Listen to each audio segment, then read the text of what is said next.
Kalau anda dah beli, kita akan bagi. Dia punya layout dashboard dia ni pada aku memang nice lah. Dia ada beberapa layer atas tu sensor untuk auto high beam dengan rain kot Tesla aku kan.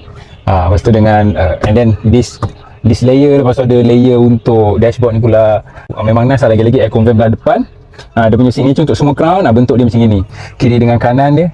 Kiri dia actually bentuk macam tu, cuma belah kanan ni disebabkan meter jadi dia adjust lah. Tapi dia punya housing screen tengah ni dia gabung sekali dengan meter sini. Dekat tengah ni ada volume control. Masih ada ciri-ciri traditional button kereta tapi secara premium, secara refine. Jadi bila kita rasa tu memang rasa memang sedap lah. Dia punya aircon control semua jenis switches. Ada auto, pakai auto lah senang kan. Ada nano E untuk udara yang lebih segar. Dia punya glove box pun soft dampening dan besar. Okay, bahagian serta konsol dia kat sini ada wireless charging untuk phone. Ini 360 view. Korang boleh tengok kereta dan boleh set secara kereta tu secara transparent. Dapat. Jadi bila korang nak parking kat tempat yang sempit, lebih memudahkan lah bila transparent kan. Okay, dah cukup lah. Ni dua type C, USB type C kat sini, cup holder kat sini boleh letak. Ni boleh adjust lah kalau korang nak pakai atau tidak kan, letak apa-apa barang ke. Dan ni dia punya gear, tombol gear kita orang simpan. Kalau anda dah beli, kita akan bagi. Ni kawalan gear. Ikut je dia punya arahan ni. Kalau nak parking tekan ni. Drive mode dia dekat sini. EV mode ni bila bateri dia dah charge, hybrid engine dah charge bateri dia akan guna EV mode. Lebih jimat minyak lah. Parking brake, auto hold, dan ni nak turn off kan traction control. Besar juga dia punya button dia. Aku rasa dia nak accommodate sama sizing dengan ni lah. Ni dia punya armrest.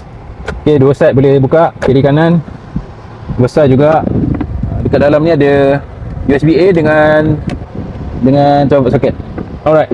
Jadi ni boleh adjust apa-apa gaya korang nak. Ventilator mirror dia ada lampu kiri kanan. Dan dia punya lampu kat bahagian ni, atas ni housing dia memang nampak cantik lah. Memang nampak nice. Ni pun tak ada boss switch. Ni tak ada sunroof. Sebab kita tak perlu pun, Malaysia sangat panas. Bumbung yang tutup macam ni pun dah nice. Lagi kereta lagi cepat sejuk lah. Dan belakang dia pun, ruang belakang pun agak luas. Aku set pada driving position aku. So kereta ni walaupun dia sedan, tapi bila duduk tu memang rasa tinggi. Sebab dia crossover kan. Dengan bentuk sculpted punya seat belakang ni, fabric, kelebihan fabric ni kan, kalau korang parking dekat luar kena matahari, dia tak berapa panas macam leather. Itu kelebihan fabric tu. Jadi aircon vent, dua type C. Bawah ni pun ada power outlet, Jepun punya lah, tapi kalau nak pakai kena beli adapter.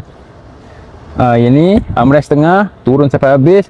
Ni ruang yang aku cakap tadi, kalau letak barang panjang boleh keluar, beli barang kat IKEA ke apa kan. Dan je ni cup holder dekat sini ada dua.